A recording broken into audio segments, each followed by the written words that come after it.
អូនេះហៅថាមកជូក្បាលគោបងថ្លៃក៏ចំណាក់ធ្វើឆ្ងាញ់មែនតែមើលអ្នកញ៉ាំមើលមុខអ្នកញ៉ាំតិចមើលឆ្ងាញ់ញ៉ាំមើលមុខអ្នកញ៉ាំញ៉ាំឲ្យឃើញឆ្ងាញ់តិចមើលអត់ចេះញ៉ាំអាលីអត់ចេះអូហើយសាលីឲ្យមើលគេហ្នឹងហ៎ blind box មួយ small blind box អូទួញមែនតែបិណ្ឌកូនដៃចា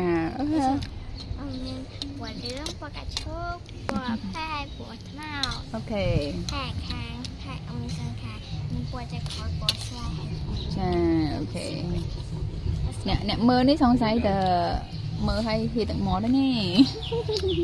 អ្នកធ្វើអត់នៅមកបាយមួយអូនអូខេតាមួយពីរបើកបានបោកពណ៌ផែជូតអូមកផែមើលយ៉ាអូស្អាតមែនអញធ្វើ